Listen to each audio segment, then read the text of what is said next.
अस्सलामु अलैकुम वरहमतुल्लाहि ताला बरकातुहू नहमदुहु व नुसल्ली अला रसूलिल करीम अम्मा बाद நம்மையெல்லாம் முஸ்லிம்களாகவும் மூமின்களாகவும் படைத்தானே அந்த அல்லாஹ்வுக்கு எல்லா புகழும் அல்ஹம்துலில்லாஹ். அது மட்டுமல்லாமல்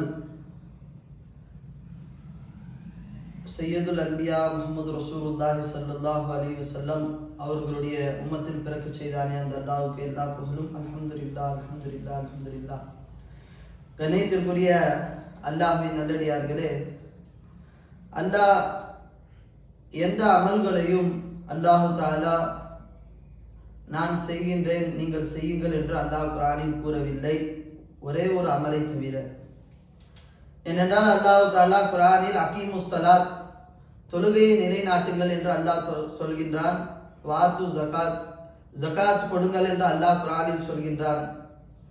ஆனால் அல்லாஹ் தாலா இன்னும் சில இடங்களில் நோன்பு வையுங்கள், ஹஜ்ஜுக்கு செல்லுங்கள் என்று அல்லாஹு தாலா குர்ஆனில் சொல்கின்றான். ஆனால் அல்லாஹு தாலா நான் தொழுகின்றேன் நீங்களும் தொழுங்கள் என்று அல்லாஹ் சொல்லவில்லை.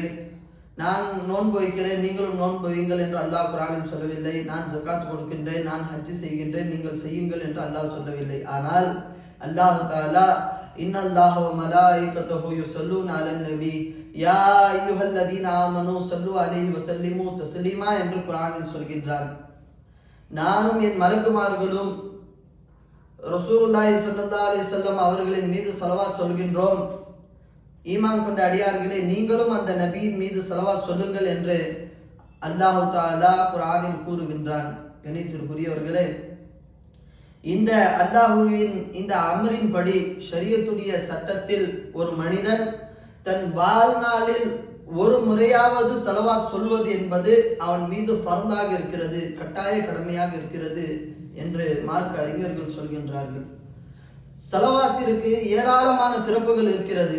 கண்ணியத்திற்குரியவர்களே, பெருமானார் ஸல்லல்லாஹு அலைஹி வஸல்லம் சொல்கின்றார்கள், எவர் ஒருவர் மன் ஸல்லா அலைய ஸலாத்தன் வாஹிதன், எவர் ஒருவர் என் மீது ஒரு முறை ஸலவாத் சொல்கின்றாரோ ஸல்லல்லாஹு அலைஹி அஷரா, அவரின் மீது அல்லாஹு தஆலா 10 முறை ஸலவாத் சொல்கின்றான் என்று பெருமானார் ஸல்லல்லாஹு அலைஹி வஸல்லம் சொல்கின்றார்கள். ஒமன் ஸல்லா அலைய அஷரா ஸல்லல்லாஹு அலைஹி மியதா, யார் என் மீது 10 முறை ஸலவாத் சொல்வாரோ அவரின் மீது அல்லாஹ் 100 முறை ஸலவாத் சொல்கின்றான் என்று ரசூலுல்லாஹ் சொல்கின்றார்கள். ஒமன் ஸல்லா அலைய மியதன், யார் என் மீது 100 முறை ஸலவாத் சொல்கின்றாரோ கதபல்லாஹு, அவருக்கு அல்லாஹு தஆலா கதபல்லாஹு பைன ஐனைஹி, அவருடைய இரு கண்களுக்கு மத்தியில் அல்லாஹு தஆலா எழுதுகிறான், பராஅத்து மினன் நிஃபாகி வ பராஅத்து மினன் நார், அவர் நரகத்தை விட்டும் முனாஃபிக் தனத்தை விட்டும் பாதுகாக்கப்பட்டவர் என்று அவருடைய இரு கண்களுக்கு மத்தியில் எழுதப்படுகிறது என்று பெருமானார் ஸல்லல்லாஹு அலைஹி வஸல்லம் சொன்னார்கள். வஸ்குனுஹு யௌமல் கியாமத்தி மா ஷுஹதா, அவர் நாளை மறுமையில் யௌமல் கியாமத்தில் அல்லாஹ் தஆலா அவரை ஷுஹதாக்களுடன் அல்லாஹ் தஆலா எழுப்புவான் என்று பெருமானார் ஸல்லல்லாஹு அலைஹி வஸல்லம் கூறுகிறார்கள். கண்ணியத்திற்குரியவர்களே, ஸலவாத்திற்கு அதனுடைய மகிமையை நாம் கொஞ்சம் நஞ்சம் சொல்ல முடியாது, ஏராளமானதாக இருக்கிறது. அது மட்டும் அல்லாமல் பெருமானார் ஸல்லல்லாஹு அலைஹி வஸல்லத்தில் இடம் 4 மலக்குமார்கள் வந்து சொல்கின்றார்கள், யா ரசூலுல்லாஹ், ஹஜ்ரத் ஜிப்ரீல் அலைஹிஸ்ஸலாம் சொல்கின்றார்கள், யா முஹம்மத் யா ஹபீபி என்று சொல்கின்றார்கள். பெருமானார் ஸல்லல்லாஹு அலைஹி வஸல்லம் சொல்கின்றார்கள், நாம் யா ஜிப்ரீல், சொல்லுங்க என்ன விஷயம் என்று கேட்கின்றார்கள். யா ரசூலுல்லாஹ், உங்களின் மீது ஒருவர் 10 முறை ஸலவாத் சொன்னார் என்றால் நான் அவரை நாளை சிராத்துல் முஸ்தகிம் என்ற பாலத்தில் நான் அவரை மின்னல் வேகத்தில் அழைத்து செல்வேன், அந்த பொறுப்பை நான் எடுத்துக்கொள்கின்றேன் என்று ஹஜ்ரத் ஜிப்ரீல் அலைஹிஸ்ஸலாம் ரசூலுல்லாஹ்விடம் வந்து சொல்கின்றார்கள். ஹஜ்ரத் மீகாயில் அலைஹிஸ்ஸலாம் வந்து சொல்கின்றார்கள், யா ரசூலுல்லாஹ், உங்களின் மீது ஒரு மனிதர் 10 முறை ஸலவாத்தை சொன்னாரே, ஆனால் நான் அவருக்கு உங்களுடைய ஹவுலுல் கௌசரில் இருந்து அவருக்கு தண்ணீர் புகட்டக்கூடிய அந்த பொறுப்பை நான் எடுத்துக்கொள்கின்றேன். எப்படிப்பட்ட தண்ணீர் என்றால், அதை குடித்து விட்டால் அவருக்கு சொர்க்கம் வரை தாகம் எடுக்காது, அப்படிப்பட்ட தண்ணீரை அவருக்கு புகட்டக்கூடிய அந்த பொறுப்பை நான் எடுத்துக்கொள்கின்றேன் யா ரசூலுல்லாஹ் என்று சொல்கின்றார்கள். ஹஜ்ரத் இஸ்ராஃபில் அலைஹிஸ்ஸலாம் வந்து சொல்கின்றார்கள், யா ரசூலுல்லாஹ், உங்களின் மீது ஒரு மனிதர் 10 முறை தினமும் சொன்னாரே ஆனால் அவருக்காக நான் அல்லாஹ்வின் முன் சஜிதாவில் விழுந்து விடுவேன். எதுவரை என்றால் அவரை நான் மன்னித்து விட்டேன் என்று அல்லாஹ் தஆலா சொல்லும் வரை நான் சஜிதாவில் இருந்து தலையை எடுக்க மாட்டேன் என்று ஹஜ்ரத் இஸ்ராஃபில் அலைஹிஸ்ஸலாம் சொல்கின்றார்கள். அனைத்திற்குரியவர்களே, இறுதியாக ஹஜ்ரத் இஸ்ராயில் அலைஹிஸ்ஸலாம் சொல்கின்றார்கள், யா ரசூலுல்லாஹ், எவர் ஒருவர் உங்களின் மீது 10 முறை ஸலவாத் சொல்வாரோ அவருடைய ரூஹை நான் கைப்பற்றும் பொழுது நபிமார்களுக்கு கைப்பற்றுவதைப் போல இலகுவாக அவருடைய ரூஹை கைப்பற்றுவேன் என்று சொல்கின்றார்கள். அனைத்திற்குரியவர்களே, இந்த மிக உயர்ந்த சிறப்பை நாம் எல்லாம் அறிந்த இமாமுல் அரூஸ் என்று சொல்லக்கூடிய கீழக்கரையில் அடங்கியிருக்கும் மாப்பிள்ளை லப்பை ஆலிம் அவர்கள் தன்னுடைய ஹதியா ஷரீஃப் என்ற கிதாபில் இந்த செய்தியை பதிவு செய்கின்றார்கள். அல்லாஹு தஆலா இந்த ஸலவாத்திற்கு ஏராளமான ஒரு மகிமைகளை வைத்திருக்கின்றான். எந்த அளவுக்கு என்றால், இமாம்களும் இறைநேசர்களும் சொல்கின்றார்கள், ஒரு மனிதன் ஹதீஸ் ஷரீஃபில் வருகிறது, ஒரு ஆபீத் அல்லாஹ்வின் முன் வருவார். அவருடைய அமல்கள் எல்லாம் அவருடைய மூஞ்சில் எறியப்படும். காரணம் என்னவென்றால், அவர் பிறர் பார்ப்பதற்காக பிறருக்காக அவர் அமல் செய்திருக்கிற காரணத்தினால், அல்லாஹ் தஆலா ரியாவின் காரணத்தினால் அந்த அமலை அல்லாஹ் ஏற்றுக்கொள்வதில்லை. அதுபோல ஒரு கொடையாளி அல்லாஹ் முன் வருவார். அவர் ஏராளமான கொடைகள் கொடுத்திருப்பார். அவருடைய அந்த கொடையும் அல்லாஹ் முன்னால் ஏற்றுக்கொள்ளப்படாது. காரணம் என்னவென்றால், அவர் பிறர் தன்னை கொடை வல்லல் என்று சொல்வதற்காக அவர் கொடை கொடுத்திருப்பார். அதனால் அல்லாஹ் தஆலா அந்த அமலை ஏற்றுக்கொள்வதில்லை. அடுத்து ஒரு ஷஹீத் வருவார்.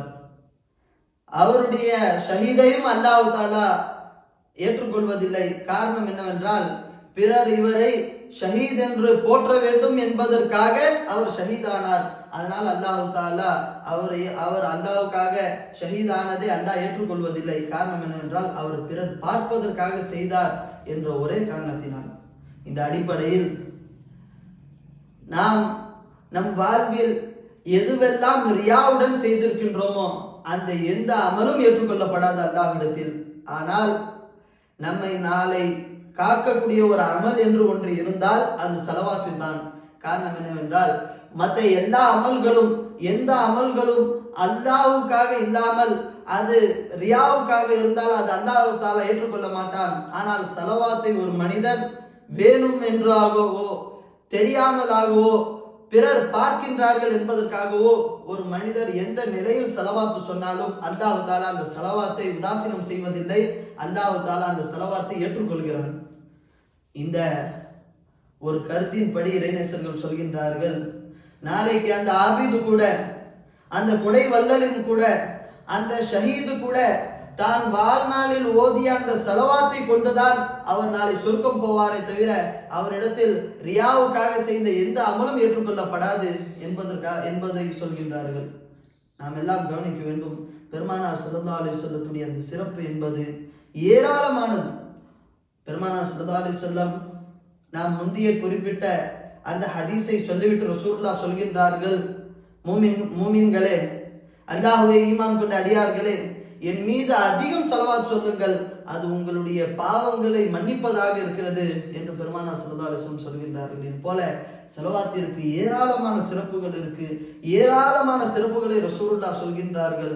அல்லாஹ் தஆலா அந்த சிறப்புகளை முழுமையாக அடைந்து வாழ்நாள் முழுவதும் ஸலவாத்தை ஓதியவர்களாகவே வாழ்ந்து மரணிக்கக்கூடிய அந்த உன்னத நசீபை அல்லாஹ் தஆலா நம் அனைவர்களுக்கும் தந்து அருள் புரிவானாக. அது மட்டும் அல்லாமல் அந்த முகர்ரபான அந்த மலக்குமார்கள் சொன்ன அந்த 4 பெரும் பாக்கியங்களையும் அல்லாஹ் தஆலா வாழ்நாளில் அடையக்கூடிய பாக்கியத்தை அல்லாஹ் தஆலா நம் அனைவர்களுக்கும் தருவானாக. வாஹிர் தவானா அல்ஹம்துலில்லாஹி ரப்பில் ஆலமீன். அஸ்ஸலாமு அலைக்கும் வரஹ்மத்துல்லாஹி தஆலா வபரகாத்துஹு.